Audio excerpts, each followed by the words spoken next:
nachos, amigos, and welcome to Record Breakers, a music podcast where a group of friends gather together to share music with each other, an album at a time. It's like a little book club for music. Fun time had by all. I'm Petey Rave, and here with me is my team, my triumvirate, my crew, my friends. We've got David Majors, aka DJM. Buenos tacos, muchachos. I bought a water flosser. And all the way at the end, we have Drew Snyder. I love a good water flosser. They're great. Although ours is loud. I want to get something maybe a little smaller and quieter. Like, there's just like a water pressure, like a tooth pressure washer. It's like, yeah, basically. Pretty much. Well, also, I'm having the real tech, though. The real tech is filling it with water and a little bit of mouthwash. That's the real tech. Wow, nice. All right, we're gonna talk about an album today. We're gonna be talking about a very fascinating album, and I'm looking forward to it. The provider of the album is David. David, what have you brought forth for us today? I have brought what I may describe as one of my tentpole albums.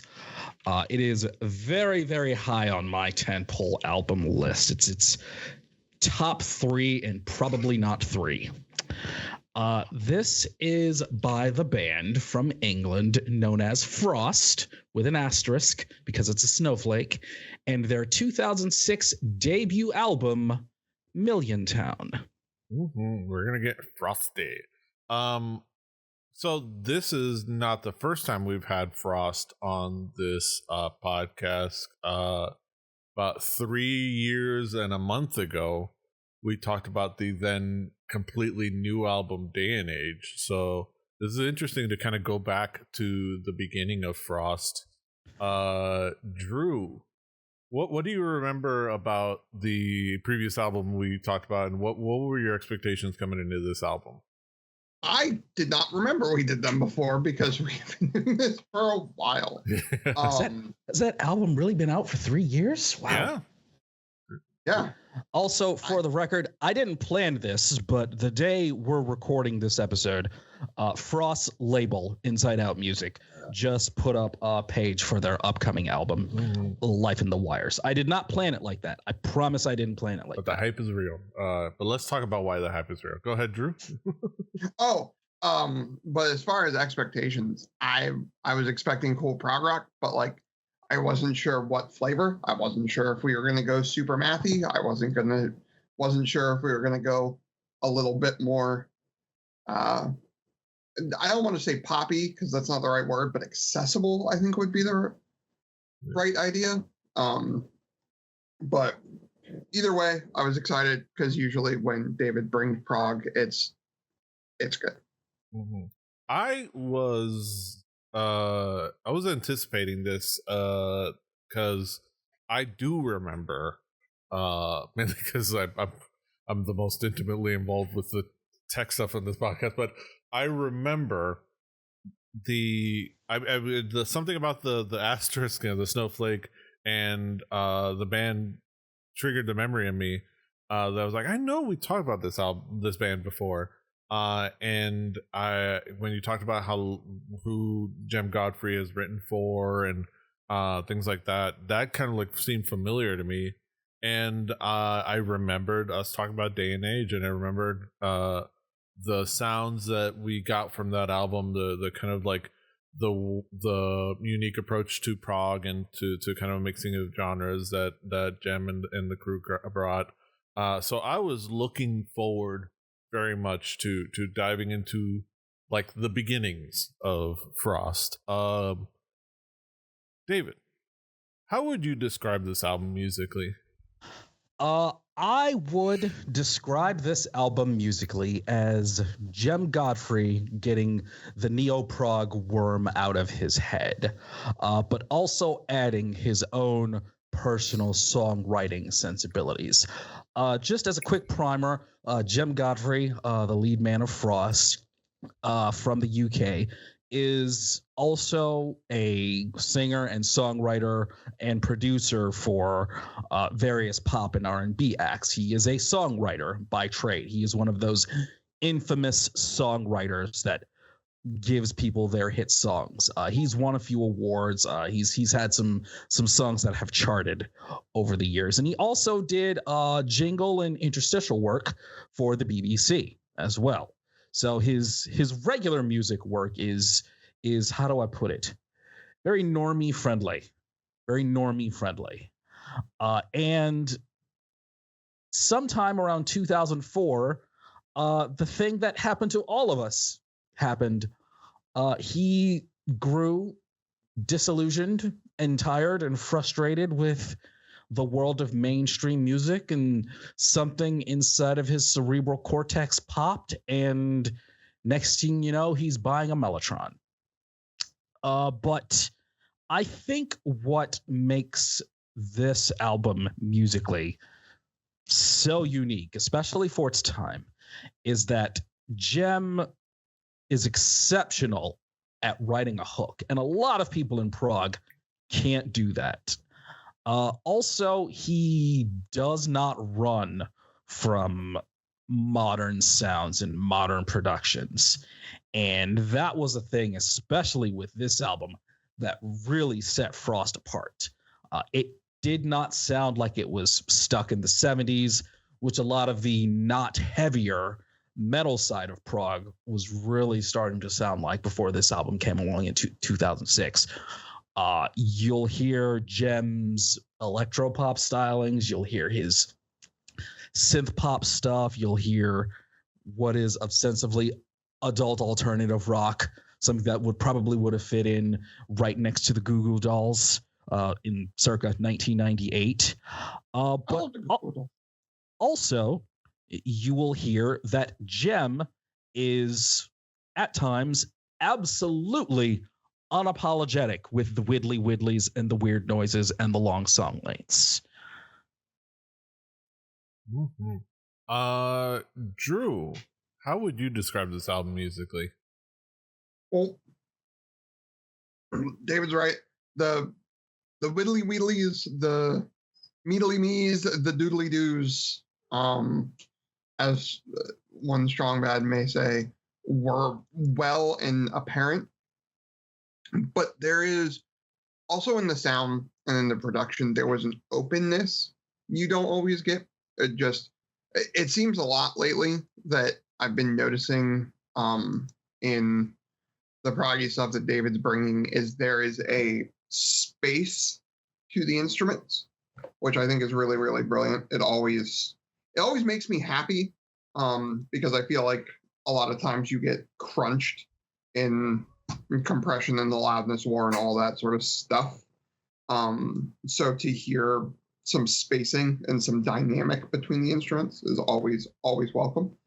Just to throw this out there, Jem, along with his right-hand man in Frost, the great John Mitchell of Arena, It Bites, Kino, the living legend that he is also, like Jem, a songwriter, a session musician, a producer, and an engineer. So when it comes to this type of stuff that Drew is talking about, these guys are true professionals in crafting the sound. They're true pros. Mm-hmm. Yeah. And that too, like the tonality and the sound of it, I think is really brilliant. There's a really, really good interplay of like sort of overdriven, like crunch, like high gain sort of stuff mixed with very, very pretty piano work, and going back and forth in that. I think, like I said, in the A block, there is a lot of music that I like that I understand is not accessible and an easy listen for everybody. I like me some weird jazz and a weird prog from time to time. I get that there are Mars Volta songs out there or Victor Wooten songs even that are not everybody's cup of tea because it's weird musicality and things mixing. this never felt like it got too in the weeds with that sort of stuff, which I very, very much like appreciated. Just an easy listen, but also like as you're listening, like you start to like stuff like if you have it on in the background, stuff will catch your ear and it'll pull you in. But there's also like if you're really listening, there's a lot to dive into. It's not just the mathy nerd music shit. It works on a lot of levels, and I think that really, really works for it. Mm-hmm. Yeah, this is like has been said, this is a nice mix of more accessible touches, more accessible approaches, but very much like still enjoying getting into deeper, more kind of musicianship showcasing moments. The guitars are really dope. The kind of like fun interplay with the synths and kind of the electric backgrounds is really fun. It mixes like as we said, the some moments of like just being adult contemporary, adult alternative music with like some synth pop and like pop, but even getting into like moments where like it's almost industrial in some ways, and electro rock and like a little bit Goo Goo Dolls, a little bit Nine Inch Nails, a little bit Static X, like a little bit like and it does it really well without kind of seeming disjointed. It doesn't get confusing. It has a not even Milliontown. I mean, it wasn't confusing to me. It was right. I felt that it was it's diverse and it goes a lot of places, but I felt like I was going along for a ride that just works really well. And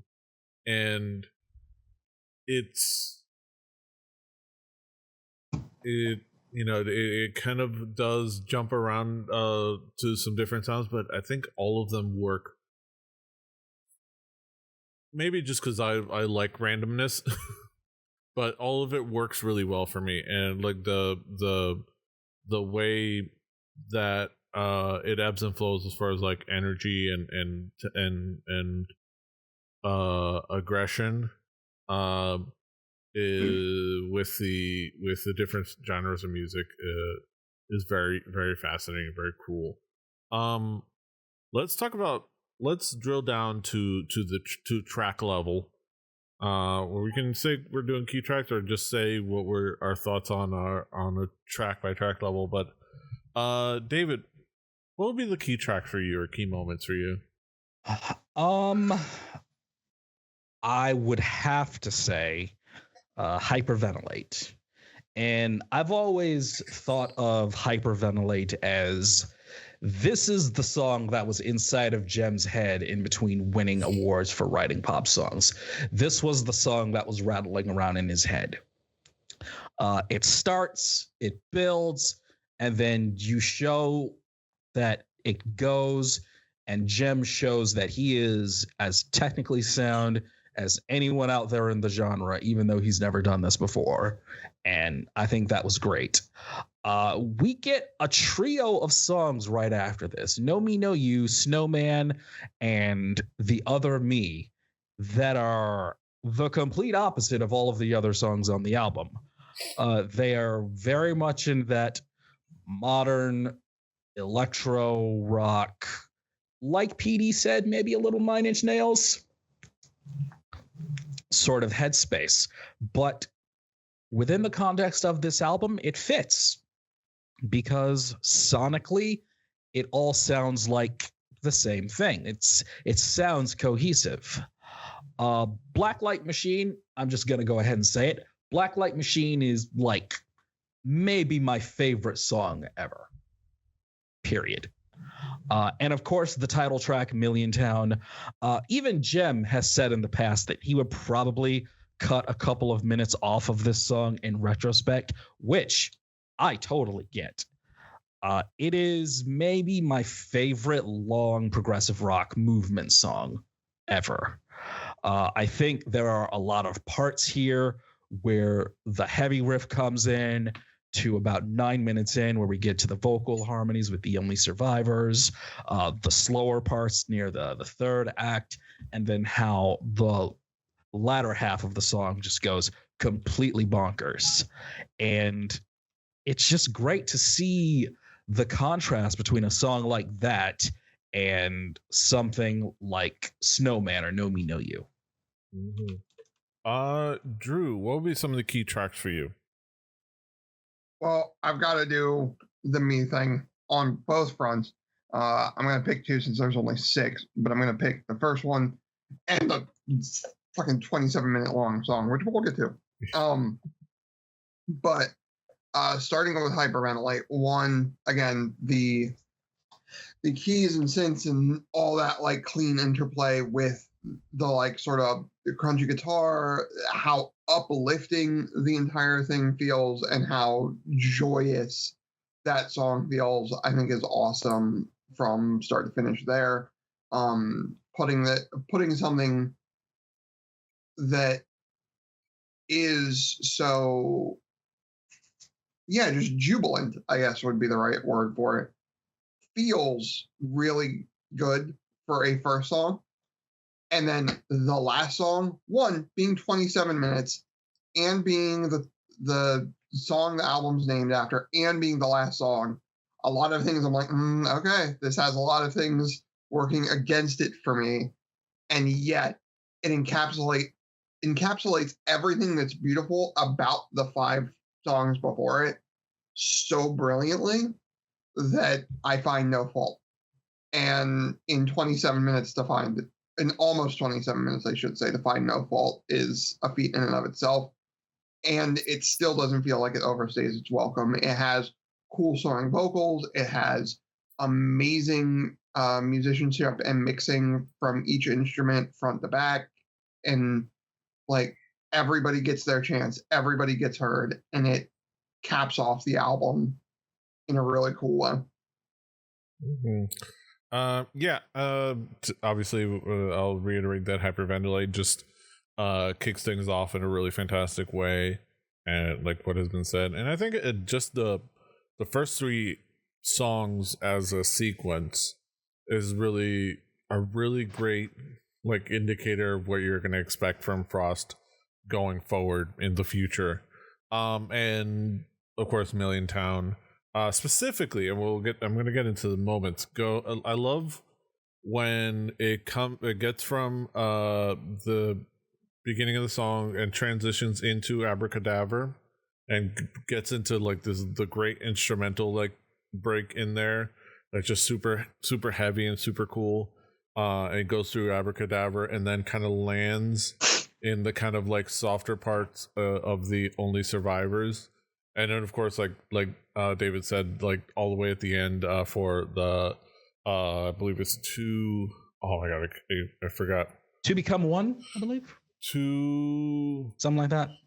To become one.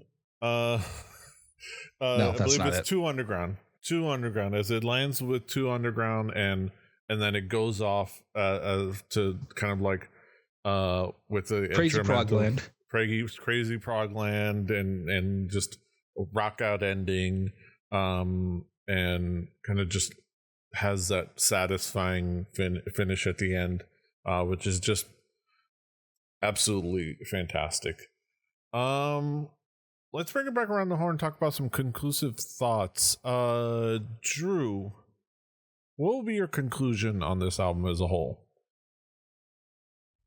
To me, like I said, this is an album that if you like any sort of, how should I put it? If you've heard like other bands that we have called prog, and you hear them, and some of them maybe you found okay. Maybe you hear us talk about the Mars Volta, you hear us talk about Coheed, and you're like, oh, those are good. But maybe some of the other bands are a bit too heady or a bit too weird or out there. I think this is a good step into the genre. If it's not for you, I don't know. It's fine. Like, it's just prog is not your genre, and that's fine. But to me, this is one of those things where I've listened to this album front to back 3 times. I could probably listen to it another 15 more and still be finding like little nuggets of, oh, I didn't hear that last time. That's cool. And that to me is the sign of a good prog album. If I want to go back and if I can have it in the background and it'd be cool, and I can dig in each one of those 20, 30 times I listen to it front to back and there's still new cool things, they've done their job. Like, I can't complain about that. Yeah, this is a nice masterclass in making a diverse prog record that is also something where you can. It's an easy recommend. It's a good option to try to test people's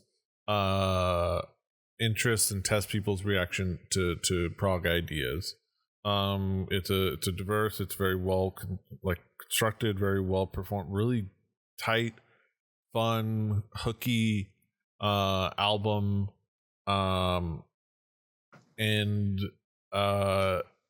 It's a nice it's nice to kind of go back and see like he's already hitting the ground running with this sound, and with what became another great album that if you go back and listen to, we loved as well, Day and Age, and it makes me excited for the next album, which is going to be really, really, really, really cool, as soon as it comes out.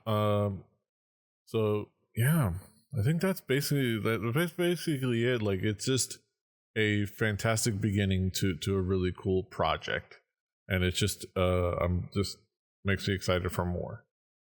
David, what would be your conclusion on this album as a whole? Well, I didn't talk about Black Light Machine at length, but it's my favorite song. The opening with John Mitchell on vocals and Jem harmonizing, and then the midsection where it's kind of a Steve Vai kind of vibe, and then everything just goes nuts. Like, it's my favorite song in the world. I think this album is the perfect example of what a musician can do when they have all of the tools and they have a pretty good idea of how to use them. There are a ton of influences all over the place, but because this is the album that it is and it's in that genre, we're allowed to incorporate those things.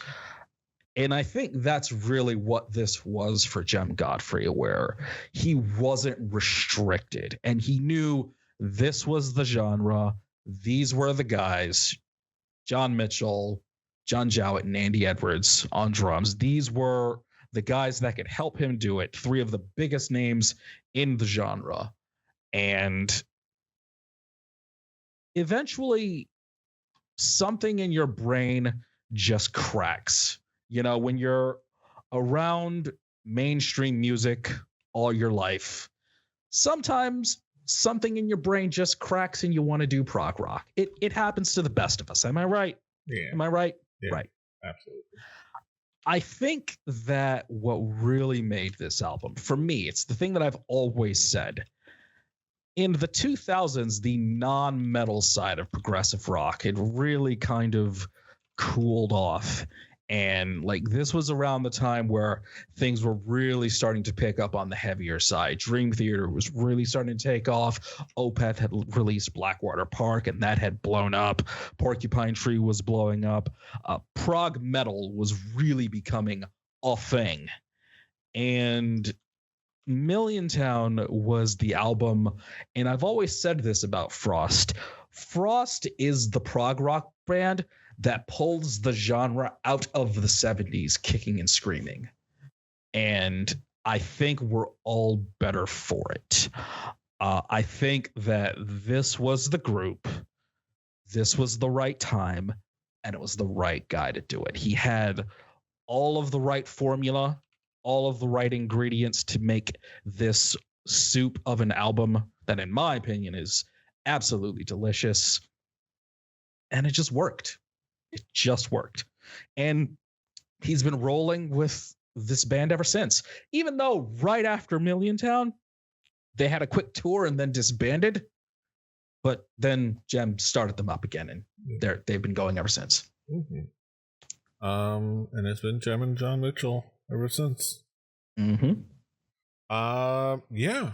Those are our thoughts on Frost's Speaking of John Mitchell, PD, have I ever brought like Lonely Robot or Kino? Have I ever brought anything on from them? I'd have to look. I feel like we've done Lonely Robot. I feel like we've done Lonely Robot. Okay. To search the document. The document. I might have to. I might have to bring on something from John Mitchell. Yes, we did The Big Dream back on episode 248. Okay. Right after we did episode 248. Right before Drew brought on Pale Waves. It was when Curly was a guest. When he came on Black Star. Way back when. I'm looking at the document. Oh, good Lord, yeah. Way back when. Those are our thoughts on Frost's Milliontown, and you can of course check it out on our Spotify and YouTube playlists. Play Record Breakers, the home game. Do your due diligence and your dude diligence.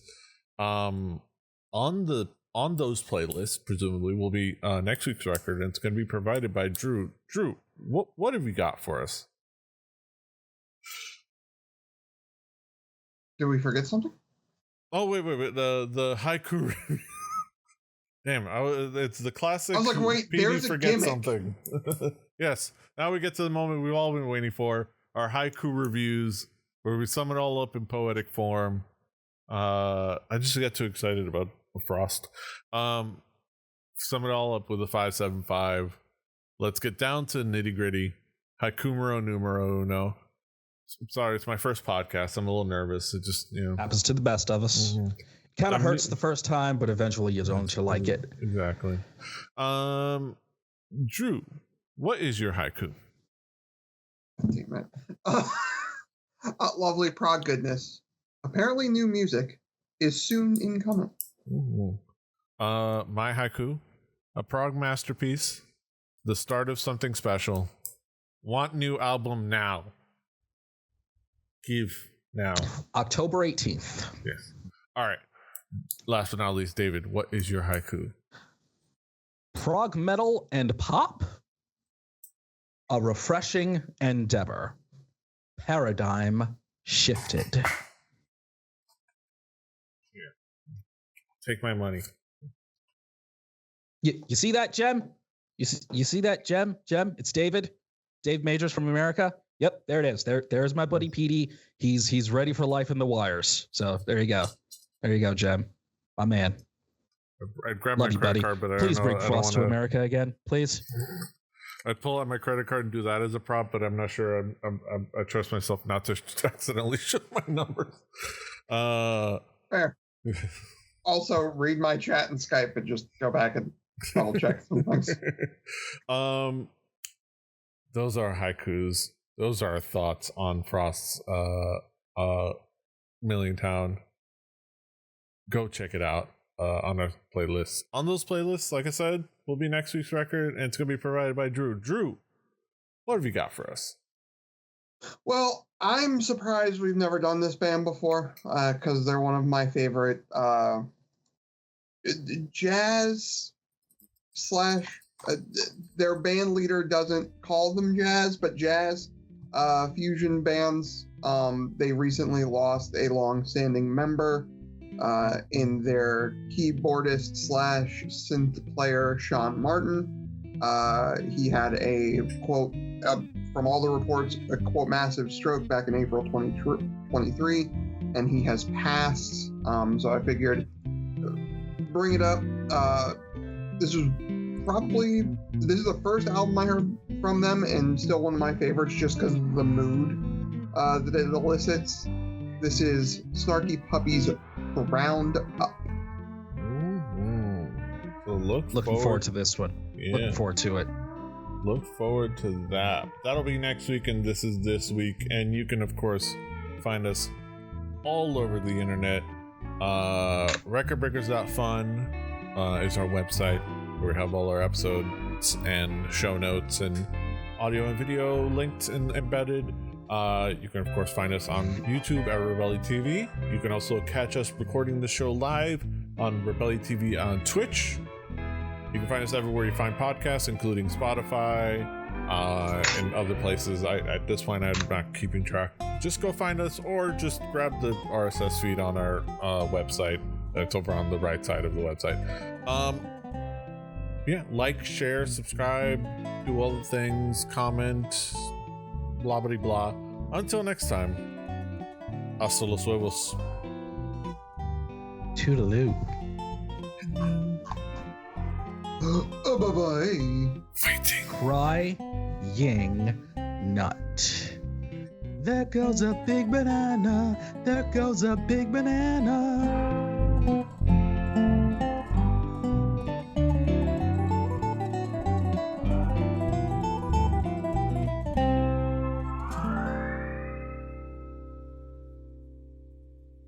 Diamond Club hopes you have enjoyed this program.